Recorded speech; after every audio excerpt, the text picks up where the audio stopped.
YSUCA 91.7 FM. YSUCA, contigo en la nueva era digital.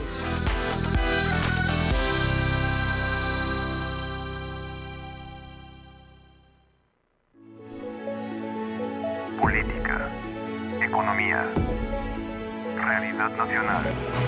Matinal presenta La Entrevista, un espacio de análisis y discusión producido por YSUCA.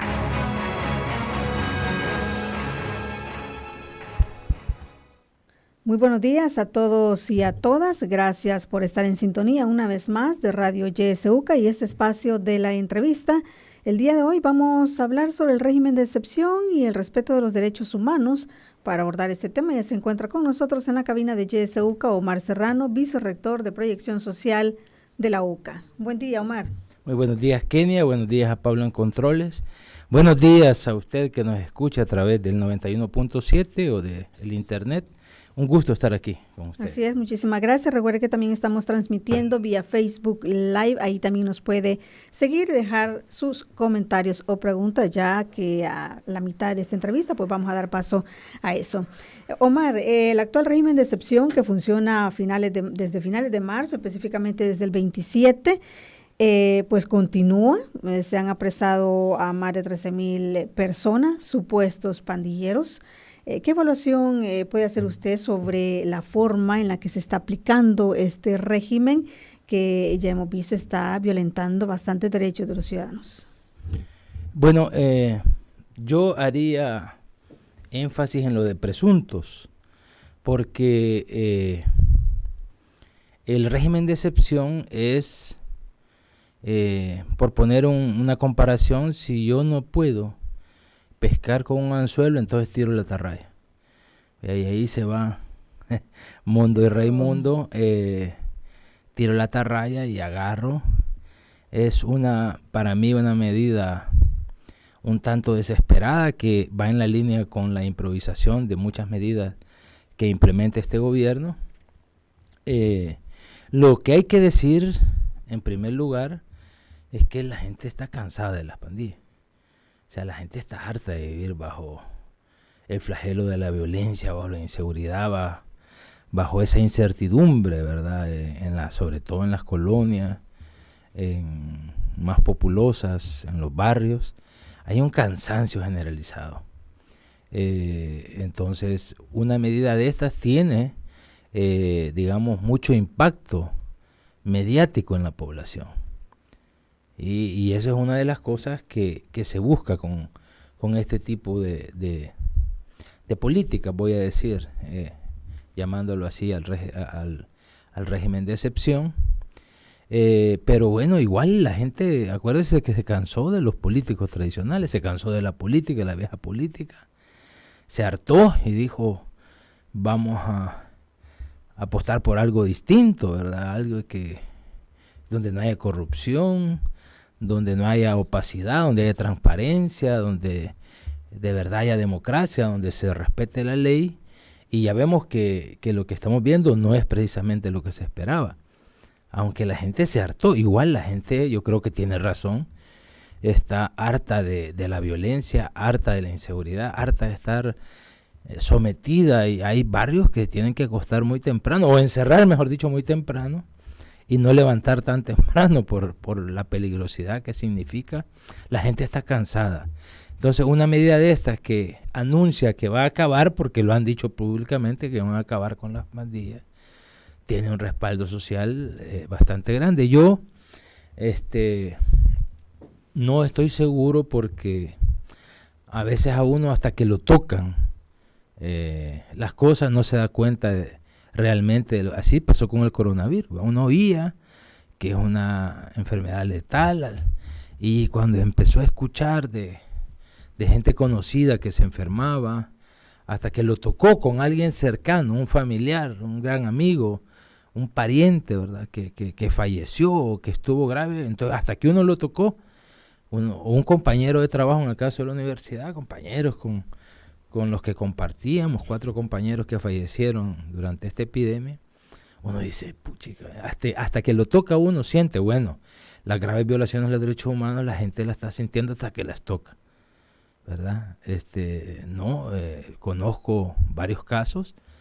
El hijo de un mecánico, que el mecánico siempre ha apostado, ¿verdad?, por este tipo de medidas, pero ahora que le agarraron a su hijo y que se comunicó y dice, miren, él no es, puede ser, pero él no es miembro de pandillas, lo puedo asegurar, él está haciendo esto y esto, hasta que lo toca, ve la injusticia que está cometiendo, pero porque lo tocó a él.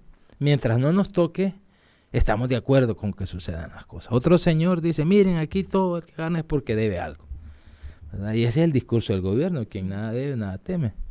Pero hay casos donde la gente dice, no debemos nada, esto es una injusticia. Entonces, hasta que a uno lo toca el sufrimiento, se da cuenta realmente de lo que está pasando. Entonces, el régimen de excepción es, como su nombre lo dice, una medida excepcional contemplada en la Constitución que anula derechos.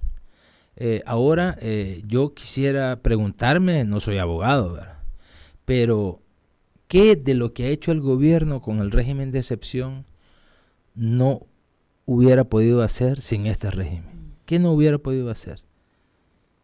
O sea, no puede entrar a hacer un operativo y capturar. Si en 24 horas se capturaron 1.400 supuestos miembros de pandilla, y a la semana iban miles, ¿verdad?, y ahora se habla más de 13.000, si ya estaban identificados y están seguros, como dicen, que solo hay 1% de error,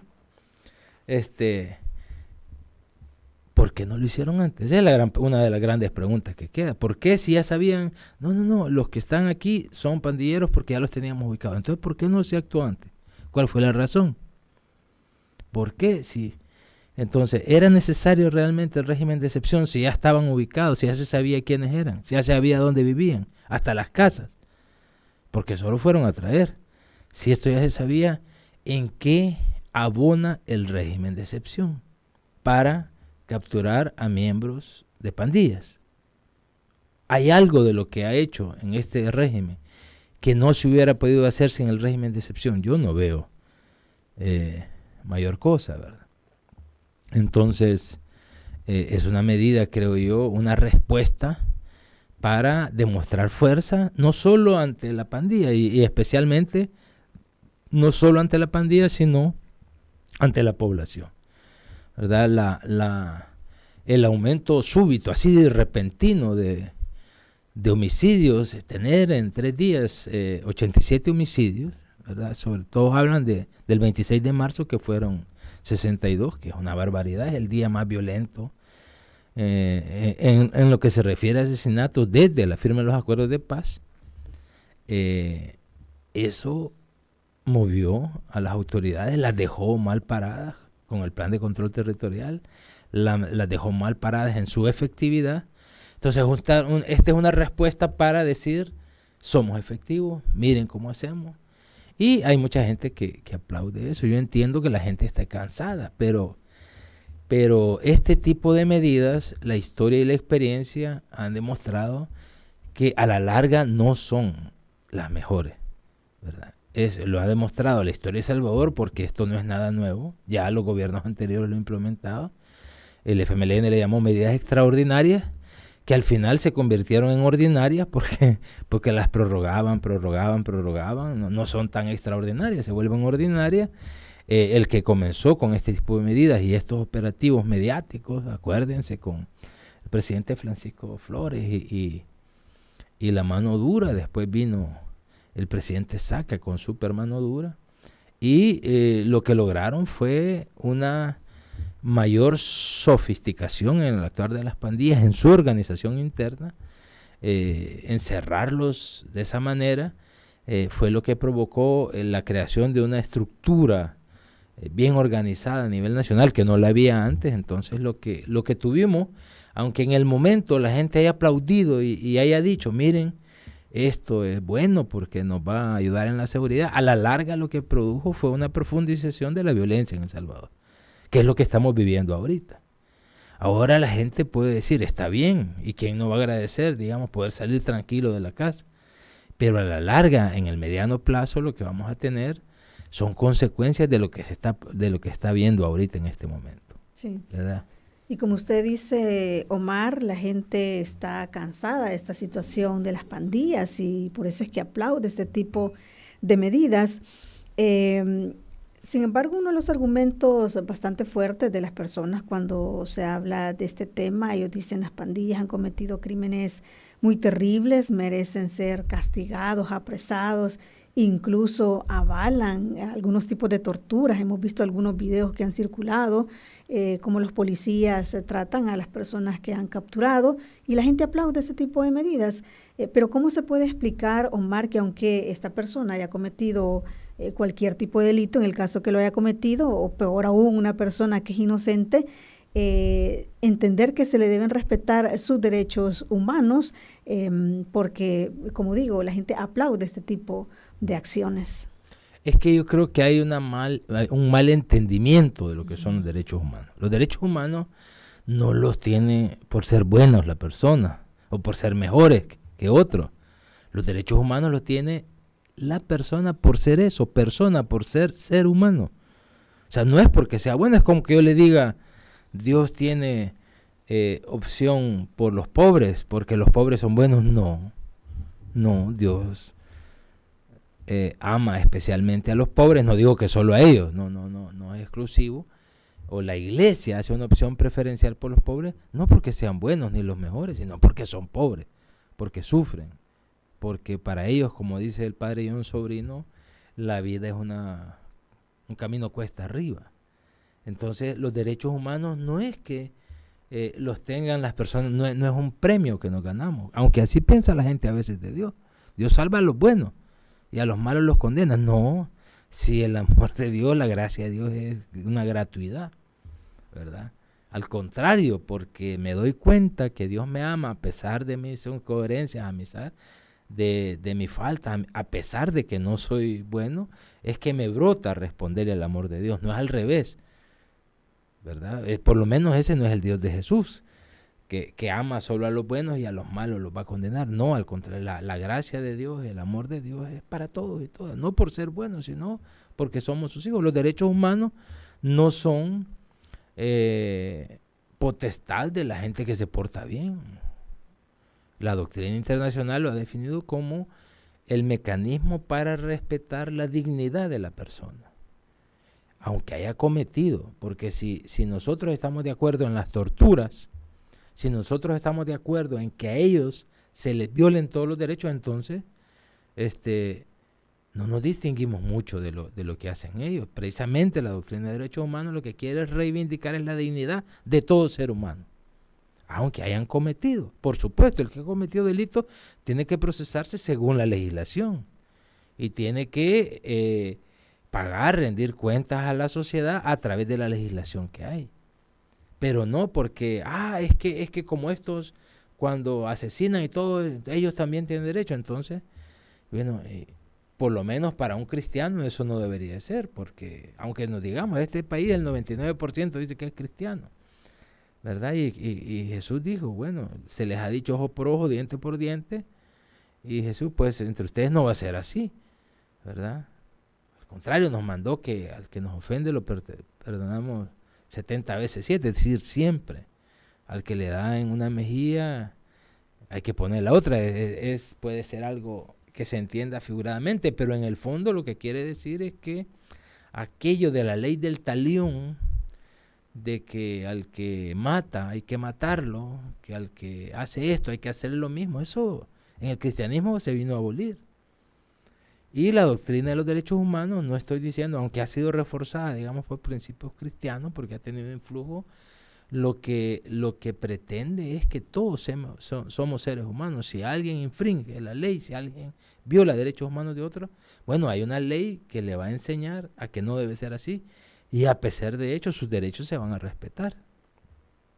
Entonces, si la gente está cansada y se alegra porque le hacen daño a otra persona, entonces no hemos entendido bien la teoría de los derechos humanos y el sistema de los derechos humanos, ¿verdad?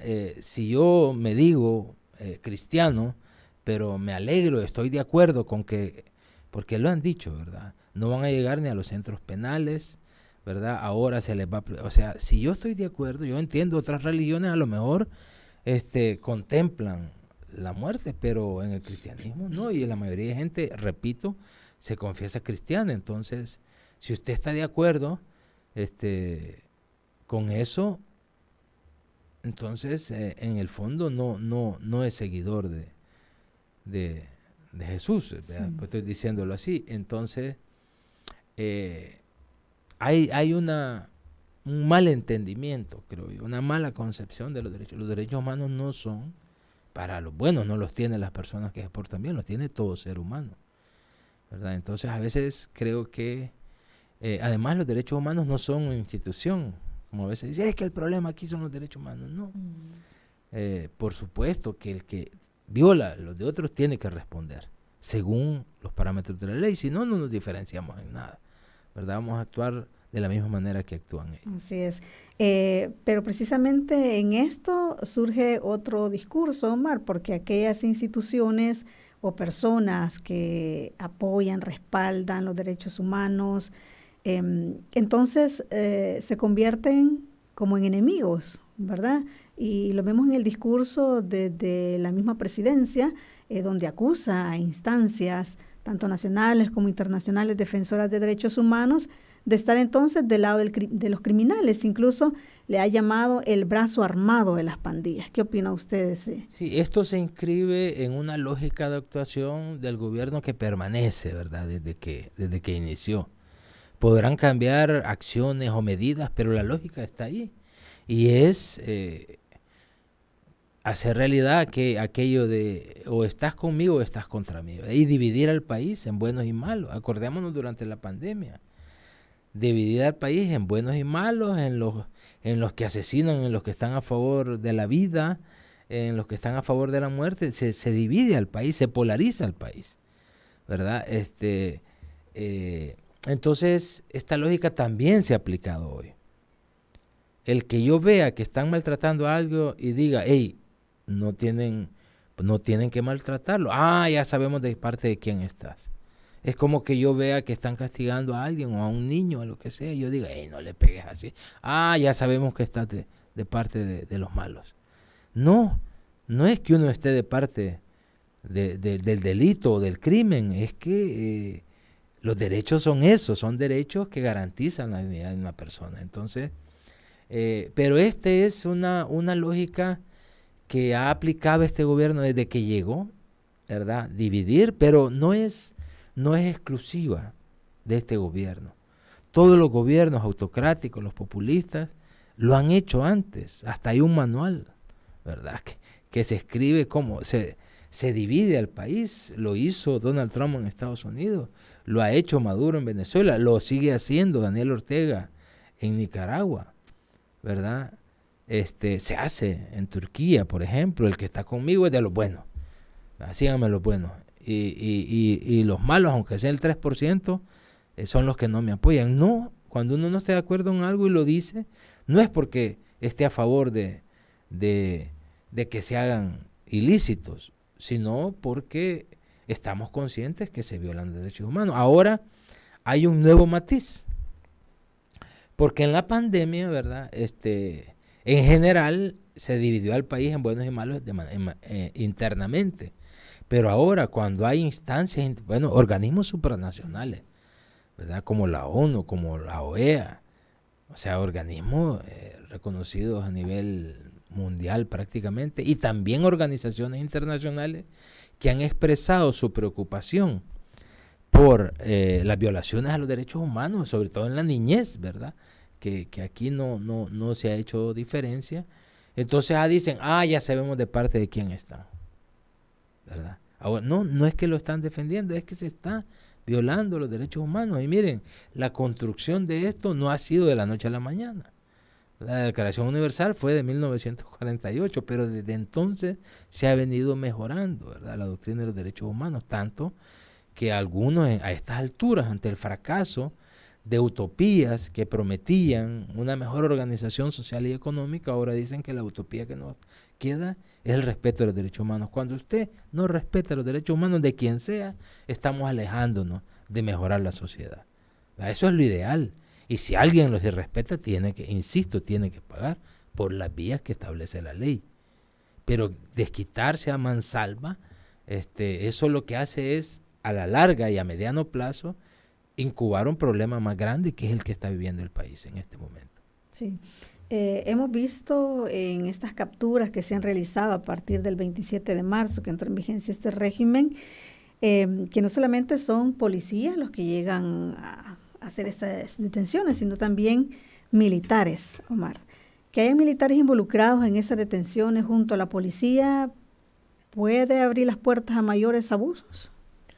Bueno, casi todos los gobiernos, sean conservadores o sean de izquierda que le llaman, ante el aumento del crimen o de la delincuencia, recurren a lo mismo. Esto tampoco es potestad de El Salvador.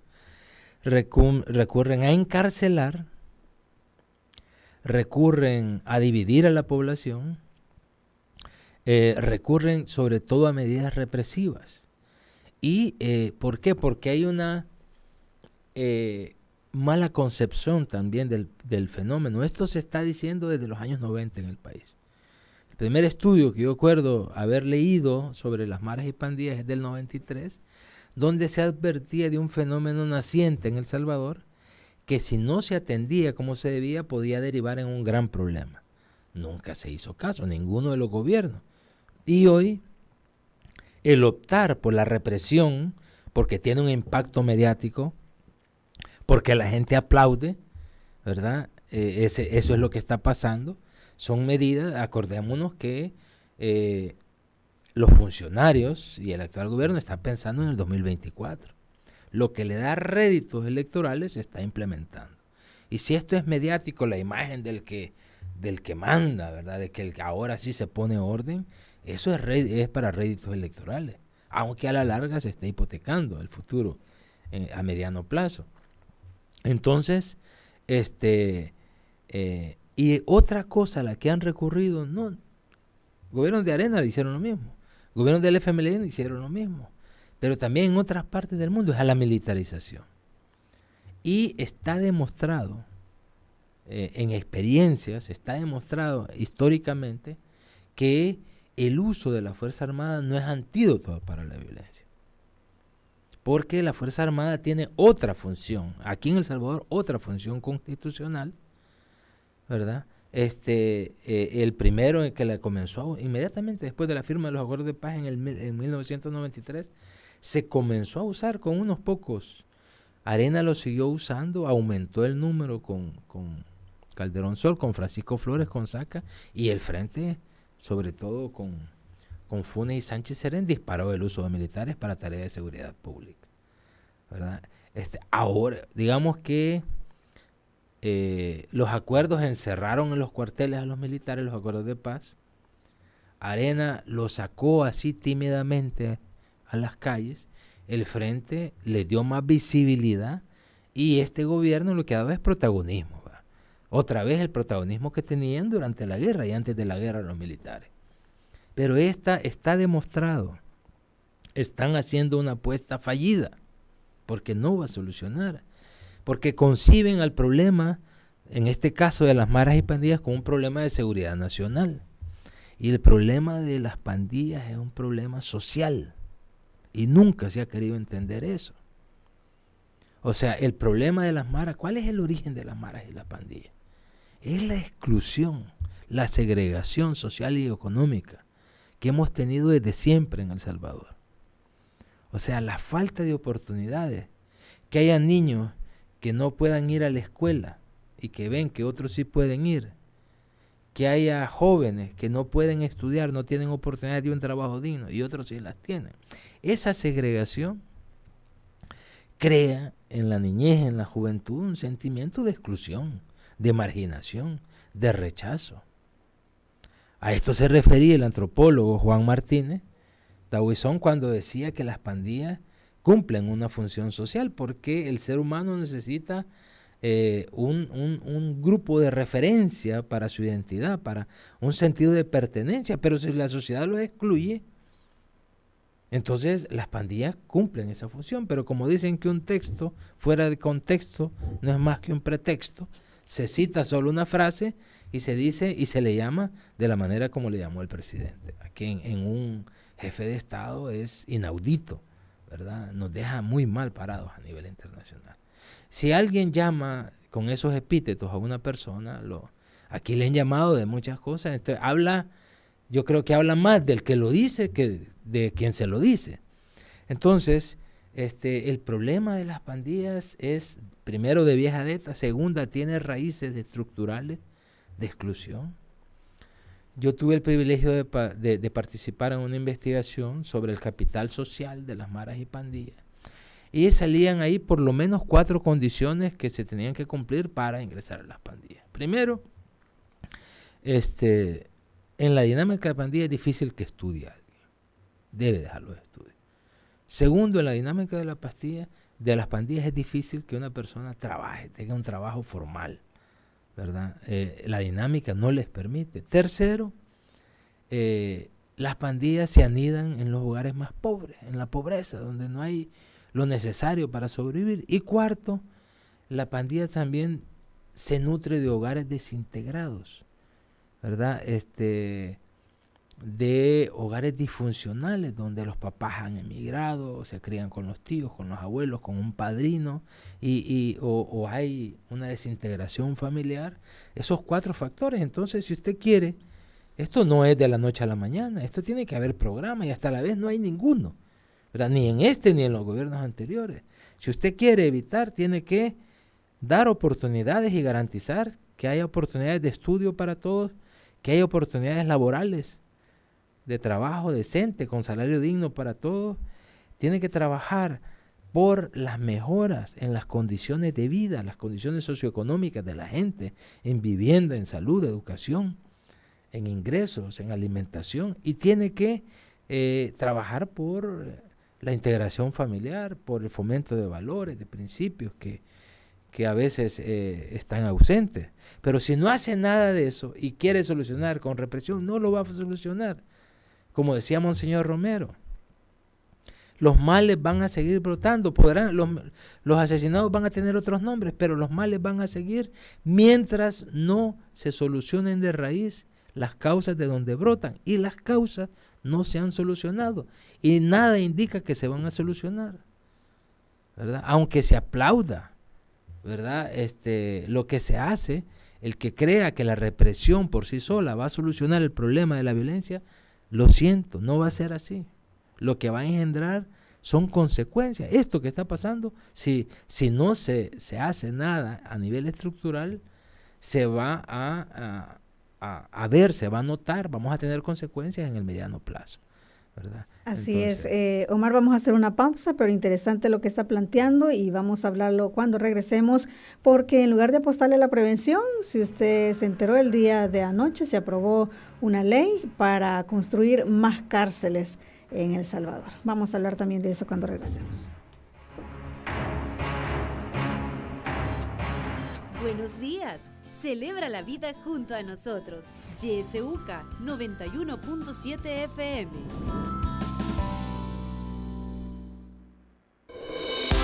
En la internet puedes buscarnos en nuestra página web www.ysuca.org.sb, en Twitter como @ysuca917 y en Facebook como Radio YSUCA 91.7 FM.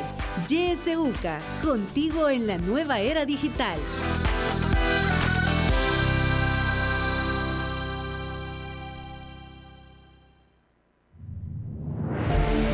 Sintoniza Radio YSUCA en el 91.7 del FM. La voz con vos.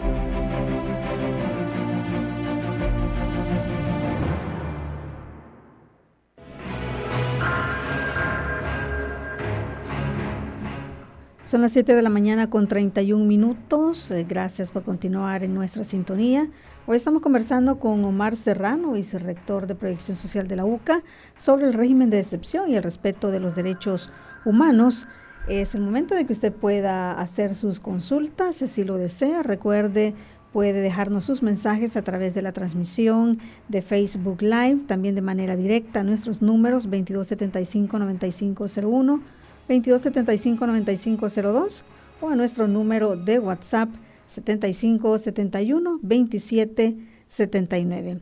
Ya hay algunos mensajes que nos están enviando, voy a dar lectura. Dice: buenos días, es duro decirlo, pero nuestra sociedad es corta de memoria. Sigue el manual de la represión y en pleno 2022 se sigue criminalizando la pobreza. Ser pobre en El Salvador y no tener nada lo hace sujeto a ser víctima del Estado. De seguir así, vamos a repetir el odio, si no, vean los signos, nos dice alguien que nos escribe. Otro mensaje más: yo creo que el problema es que todos los delincuentes se escudan en los derechos humanos.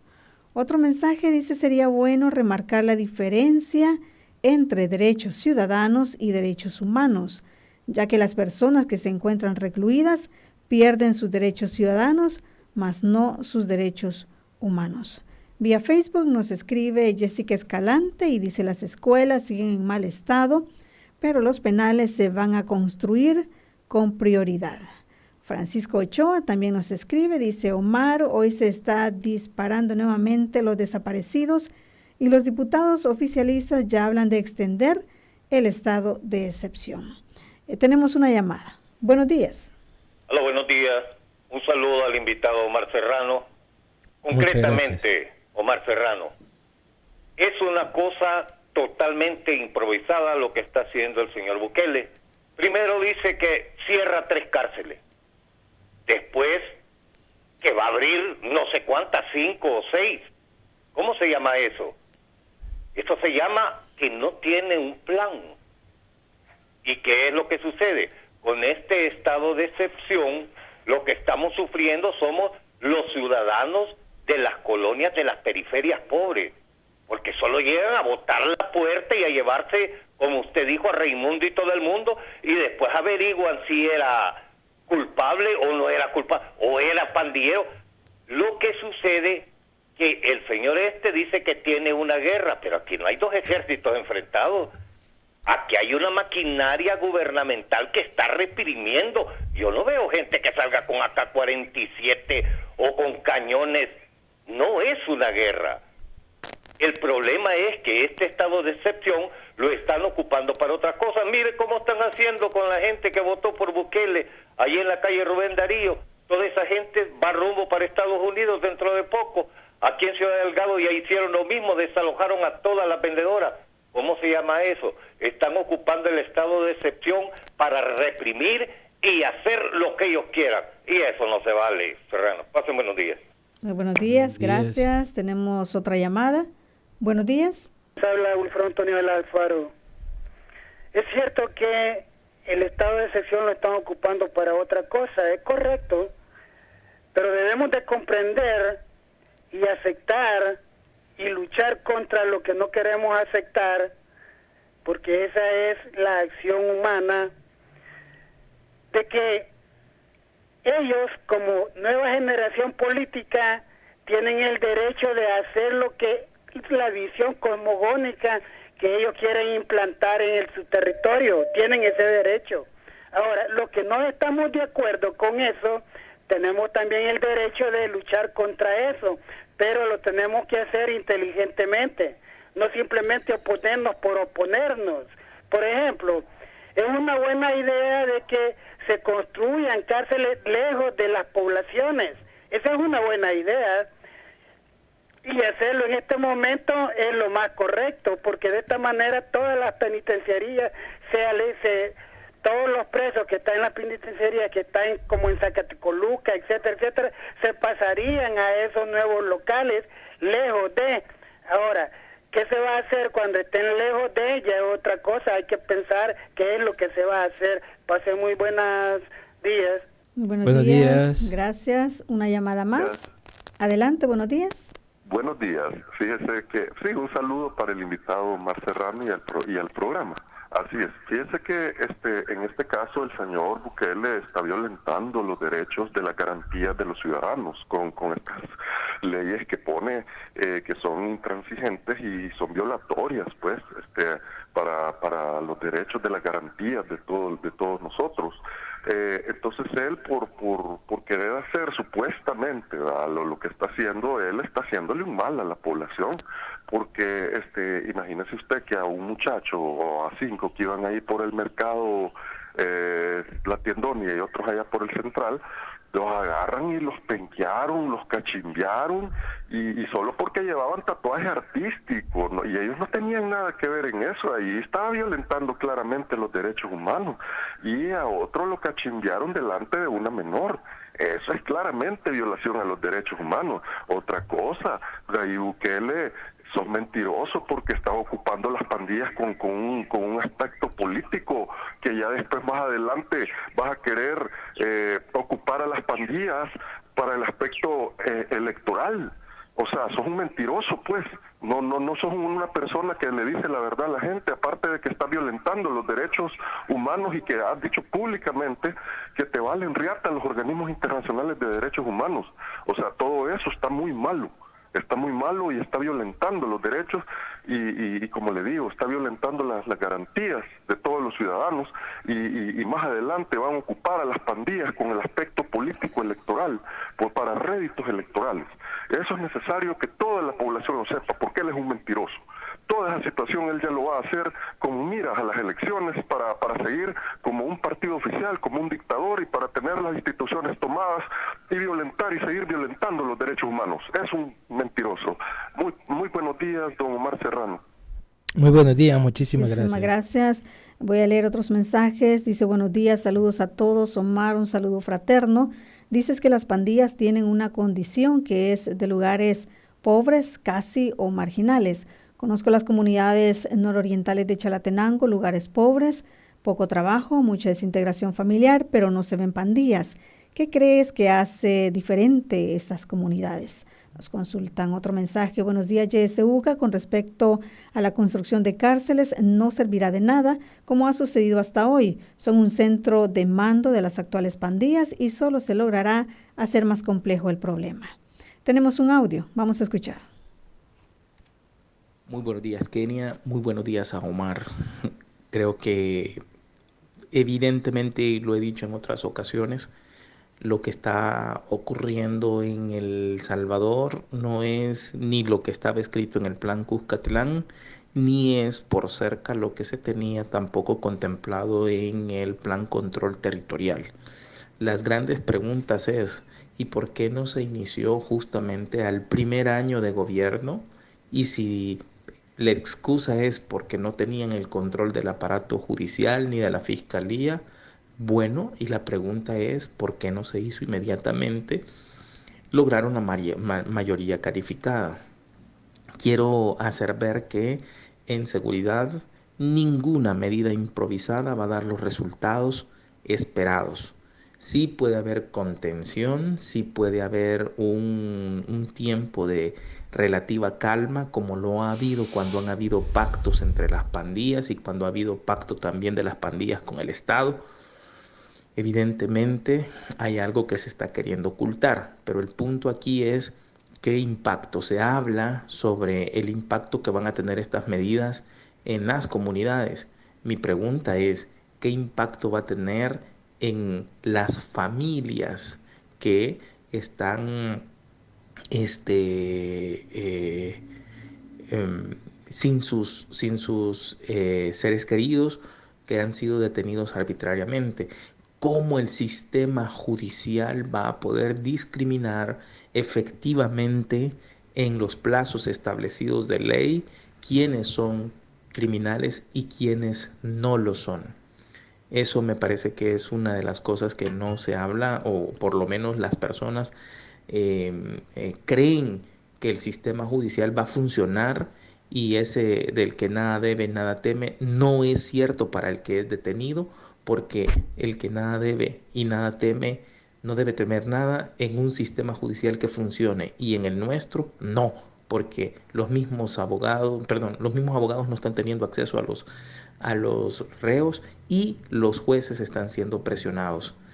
Creo que el impacto va a ser, finalmente, yo creo que después de estas medidas habrán repercusiones internacionales, porque sí me parece que ya estamos hablando de crímenes de lesa humanidad. Un saludo, buenos días. Muy buenos días, gracias a todos por sus participaciones. Es lo que tenemos hasta el momento. Bueno, muchísimas gracias por expresarse. Para eso es esta radio, para que ustedes se expresen. Primero, se criminaliza, yo diría, no solo la pobreza, sino a los pobres. Es el término que acuñó la teóloga Adela Cortina, ¿no? A la aporofobia, es decir, el miedo a los pobres. No sé si alguien ha visto entre los capturados a gente que no sea de escasos recursos, de las zonas más deprimidas, y también entre los asesinados de las pandillas. Cuando uno lee de los 87, uno encuentra amas de casa, albañiles, obreros, panaderos, electricistas, y uno empieza a leer y dice gente del pueblo. En la guerra decían que otros ponían las balas y los fusiles y nosotros los muertos. Pues aquí igual, ahí es la gente más pobre. Entonces, ahora las redadas no se producen ni en la Escalón, ni en la San Benito, ni en Santa Elena, sino el vivir en un determinado lugar ya es una causa de estigmatización. El vestir de determinada manera, pero viviendo en esos lugares es causa de estigmatización. No hemos visto eso en otro. Entonces, es una criminalización de la pobreza. Si uno va a pasar por una colonia de estas residenciales, pues, pero si le toca pasar por la Totonichapa o por la Cuchilla o algo así, es el miedo, no solo a la pobreza, sino a los pobres, porque asociamos pobreza con delincuencia y no es una relación directa, no es. Hay países con índices de pobreza más altos que El Salvador y que no tienen los niveles de delincuencia que tenemos nosotros, ¿verdad? Hay otros factores que hacen las zonas deprimidas de Chalatenango, por ejemplo, que es un lugar que yo conozco algo.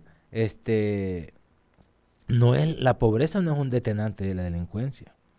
O sea, sí es un factor que puede incidir, pero hay otros detonantes de la delincuencia, ¿verdad? Como lo que dije, la marginación, la exclusión, el tener en los medios de comunicación los programas que más audiencia son los que tienen que ver con violencia, los que tienen que ver con delincuencia, ¿verdad? Uno ve en los ratings y son películas violentas o que justifican el crimen. La falta de oportunidades de educación, la falta de oportunidades de un trabajo decente, ¿verdad? Tiene que ver con todo eso. Creo que el que se haya desocupado, si no me equivoco, 3 penales, ¿verdad? Y ahora se anuncia que se van a construir más, es también parte de una lógica con la que ha actuado el gobierno desde el principio. Es una lógica de contradicción. El gobierno se contradice al mismo. Lo que pasa es que quien no quiera verlo no lo ve, ¿verdad? El gobierno anunció en campaña que iba a nombrar un comisionado anticorrupción. O sea, y dijo, no lo voy a nombrar yo, lo va a nombrar la oposición, que nombre un comisionado anticorrupción para que el que agarre un centavo yo mismo me voy a encargar de meterlo a la cárcel. Estamos ya para 3 años de gobierno y no hay comisionado anticorrupción, ni nombrado por ellos, ¿verdad? Y hay casos que ha destapado el periodismo de investigación, que ha salido en la lista de Estados Unidos de casos investigados de corrupción y al contrario, en vez de actuar contra ellos, se han protegido, ¿verdad?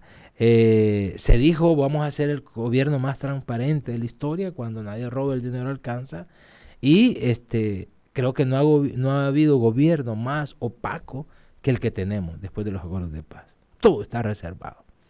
Y ahora se quiere reservar hasta la información sobre las maras y pandillas, que el pueblo no sepa nada para tener la percepción, la ilusión de que aquí ya no existe, ¿verdad?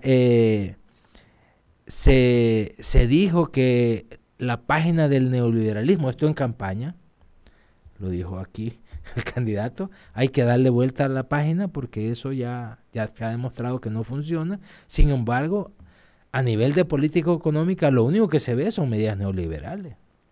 El Bitcoin es un ejemplo, la Bitcoin City es un ejemplo de una zona económica especial, ¿verdad?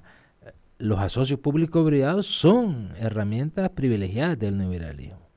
El modelo extractivista que hay de los recursos, de los bienes de la naturaleza, digamos, que para ellos son recursos, también. Entonces, se prometió hacer una reforma fiscal donde paguen más los que tienen más y paguen menos los que tienen menos. Vamos a 3 años y no ha habido reforma fiscal.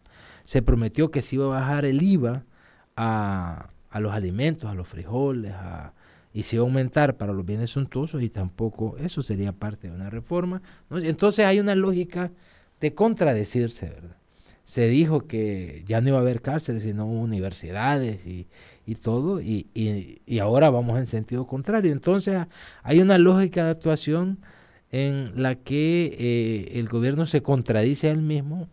Alguien lo llamó por ahí que era mentiroso, pero se contradice, y eso ha sido así desde el inicio, desde el inicio.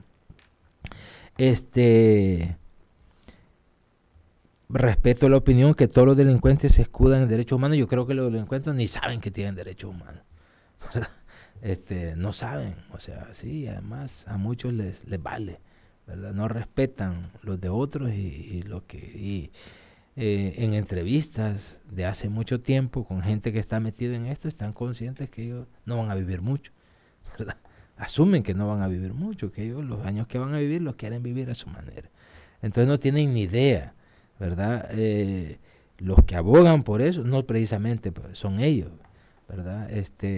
Una condición para hacer las barbaridades que se hacen a la gente es deshumanizar a la otra persona, quitarle el rango de humano, al llamar, por ejemplo, entre las pandillas se llaman basura, ¿verdad? O se llama, descalifican al otro para poder hacerle, para poder soportar lo que hacen tienen que deshumanizar, y eso no es privilegio de las pandillas, también lo hacen las autoridades. ¿Qué más? Ya vimos que, miren, el país, El Salvador, comparte con Estados Unidos una cosa, que son los 2 países con los índices más altos de encarcelamiento en el mundo. En el mundo. Hasta el año 2021, Estados Unidos ocupaba el primer lugar con 639 encarcelados por cada 100,000 habitantes, si no me equivoco, y El Salvador con 560 y algo por cada 100,000 habitantes. El segundo lugar, a nivel mundial, ¿verdad? Con los países que más gente tienen encerrada. Con esto que está pasando, yo no sé si El Salvador va a destronar a Estados Unidos. Vamos a tener otro récord, que es otra constante del gobierno, la megalomanía. Vamos a tener el país con más encarcelados en el mundo. Si estos 13,000 pasan ahí, entonces vamos a romper otro récord que creo que no es para sentirse orgulloso, ¿verdad? Donde hay menos delincuencia no es donde hay más encarcelados, sino donde se respeta más la vida, ¿verdad? Donde hay oportunidades, ahí es donde hay menos delincuencia. Sí. No donde, voy a terminar, también hay una constante, ya dijimos varias lógicas, una es la contradicción, otra es dividir al país en buenos y malos, y otra constante es la improvisación. Estamos pagando los costos de no tener un plan de nación. Entonces, cuando no se tiene un plan de nación, se improvisa. Y como dijo bien el amigo oyente, ninguna improvisación va a solucionar como se debe los problemas que atraviesa el país. Entonces, esta medida es una improvisación. O alguien que me diga en qué plan, si estaba en el plan Cucatlán, lo del Bitcoin. Si alguien que me diga si está en el plan Cucatlán, lo de Bitcoin City. Alguien que me diga que está... O sea, no, se reacciona, ¿verdad? ¿Y cuál es el criterio? Lo que decide el mandatario. Ese es el criterio. Entonces, así como hasta ahora la apuesta por el Bitcoin ha sido no como esperaban, al contrario, todo, ¿verdad? Todo apunta a que no ha tenido éxito. Muchas decisiones que se están tomando probablemente corran el mismo riesgo, incluyendo lo que estamos viendo actualmente. Sí, también alguien consultaba, Omar, sobre cuál podría ser el impacto en las familias que están siendo apresadas, familias pues que no tienen nada que ver con las pandillas y sin embargo se las han llevado. Y preguntaba también esta misma persona si es que hay garantías de justicia con el actual sistema judicial que tenemos. Bueno, miren, impacto puede haber en varias dimensiones de la vida y bueno, no sé, a los amigos y amigas que nos escuchan, pero a mí en lo personal, si hay algo que me mueve, es que digan que he hecho algo cuando yo no lo he hecho, o que yo he dicho algo que no he dicho, y que me lo aseguren. Entonces, eso sí, como que cuando lo acusan algo de algo falso, entonces si hay familias que les han llevado familiares, que las hay, ¿verdad? Casos de que se llevaron al hijo, el papá lo va a defender y se meten al papá también. Una muchacha que nos ayuda en la casa, a su hijo lo golpearon y dice que le dijeron agradecer que solo te damos esto y no te llevamos porque ya habían cumplido con el cupo que les habían pedido, ¿verdad? Entonces, hasta que uno no lo toca esto, no cree, ¿verdad?, que se están violando los derechos humanos. Entonces van a ser consecuencias impredecibles. Miren, la organización a nivel nacional que tienen las pandillas, porque la tienen, se logró con el encerramiento en los centros penales. Cuando encierran a gente que no es de las pandillas, pero los encierran en el mismo lugar, no nos vaya a extrañar que pasen a engrosar de verdad la fila de las pandillas ya dentro de los penales. Para nadie es secreto que la calle es la escuela del crimen, pero que los centros penales son las universidades, eso ya se sabe. Quienes mantienen el control y siguen manteniéndolo son, así trabajan las cárceles, así han trabajado. Entonces, pero también a nivel económico, cuando hay de las denuncias que han salido muchachos o muchachas que mantienen la casa, que trabajan, que ayudan, ¿cómo va a quedar esta gente? ¿Quién va a responder? Entonces, si estamos hablando de 13,000 personas, es un impacto fuerte, pero bueno, siempre en la zona, en los siempre golpeados por todo, ¿verdad? Por los huracanes, por las inundaciones, por los terremotos, son las zonas más vulnerables del país, de los sectores más deprimidos, donde el agua casi no llega, donde los servicios básicos tampoco llegan, son esas zonas las que van a ser más afectadas. Y esto puede generar también más desintegración familiar, más descomposición social, el tejido famoso social que nunca se trabajó por restablecer después de la guerra va a seguir deteriorándose. Ojalá que me equivoque, pero eso es lo que se vislumbra, ¿verdad? Sí, sí. ¿Qué pasa con estos casos, Omar? Veíamos una lamentable información el día de ayer, y lo sacaron algunos medios, que 4 personas ya han fallecido al interior de los centros penales. Uno de ellos un joven que fue vapuleado, o sea, se desconoce las razones, ¿verdad?, los motivos, porque como usted mismo decía antes, no hay información de nada, no nos podemos enterar qué es lo que está sucediendo. Pero ya son 4 personas las que han muerto pues por distintas causas, personas que han sido apresadas en el marco de este régimen de excepción. Hemos conocido los casos también de otras personas que estaban muy mal de salud y al entrar a Bartolinas o a un centro penal, su pues enfermedad ha aumentado y ha sido peor. Una de las personas que llamaba decía si esto puede ya considerarse también como crímenes de lesa humanidad. ¿Qué piensa usted? Mire, yo soy de los que pienso que cuando usted ingresa a alguien en un hospital, un familiar, y uno va al hospital, público o privado, quienes se hacen responsables de la vida, del tratamiento de la persona, son los encargados del hospital. O sea, uno como familiar puede estar ahí, pero los responsables de la vida del paciente son los encargados del hospital. Cuando el Estado captura a alguien y le da una sanción social, eso es la teoría y lo mete a una cárcel, el responsable de la vida de esa persona es el Estado. Si algo le pasa a esa persona, ¿verdad?, el responsable es el Estado. Lo que suceda dentro, lo que pasa es que como hay una validación social que han muerto, ¿verdad? Aquí, si es pandillero, si es de la comunidad LGBTI, hay asesinatos que nunca se han investigado. Dicen, la policía reporta, recuerdo asesinatos de miembros de la comunidad LGBTI, aquellos travestis que estaban cambiándose y los asesinaron ahí en una champita. Cuando dicen eran travestis, ¡pum!, es como decir, ya no hay que investigar. Se tenían merecido, eso es lo que se quiere decir. Murió un joven, era miembro de tal, pues ya estuvo, no hay que investigar. Entonces, si mueren cuatro que se conocen hasta ahora, porque no se sabe nada, como usted bien dice, el responsable es el Estado. Y esto va a salir tarde o temprano, ¿verdad?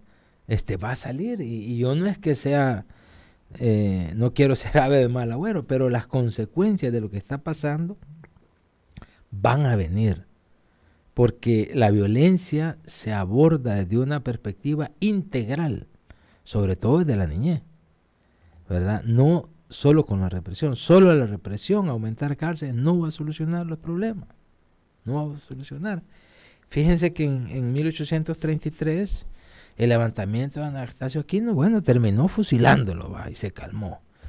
El levantamiento de 1932 terminó con una masacre, ¿verdad? De un genocidio prácticamente en este país, de miles de campesinos e indígenas. Martínez dejó un país en paz, ¿verdad? Tranquilo, pero a la vuelta de los años volvimos a tener otra guerra, porque las causas que dice Monseñor Romero, donde brotan los males, la injusticia, la exclusión, la segregación social y económica sigue, y en este momento sigue en el país. Tuvimos una guerra de 12 años más, ¿verdad? Pero así ha quedado en la historia, 12 años, de 1980 al 92, que, se logró la paz, que fue una cosa maravillosa lograr la paz, se firmó la paz, pero no solucionaron esas causas de donde brotan. Y tenemos ahora otro conflicto social, ¿verdad? La violencia. El lenguaje que ha hablado El Salvador en los últimos 50 años es el de la violencia. Lo que están demostrando estas medidas es que aquí la violencia es el lenguaje más común para resolver los problemas. Y es el que hablamos los salvadoreños y salvadoreñas. Eso están demostrando esas medidas. Y la violencia el que no sea cristiano, por lo menos que oiga a Gandhi. Gandhi dijo, ojo por ojo y el mundo va a quedar ciego. La violencia engendra más violencia. Y eso nunca, aunque lo repitamos, no se entiende. No es la solución. No es la solución. Muchísimas gracias, Omar. Vamos a continuar siempre acá en la radio abordando este tema, porque lo que se espera también es que pueda extenderse este régimen de excepción por 30 días más. Ya algunos funcionarios lo han dado a entender que existe esa probabilidad. Entonces, es un tema que, como decía usted, violenta derechos humanos, y acá en la UCA vamos a continuar abordando ese tema. Muchísimas gracias por haber estado con nosotros. Muchas gracias a ustedes, Kenia. Un saludo a toda la gente. Muchísimas gracias por permitirnos llegar a ustedes. Así es, muchísimas gracias a usted también siempre por participar. Recuerde, nuestra entrevista está en nuestra página de Facebook y también en nuestro canal de YouTube. Que tenga buen día.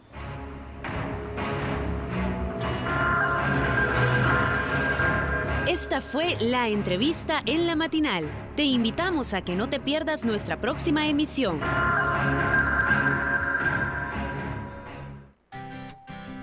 En Radio YSUCA celebramos la vida. Buenos días.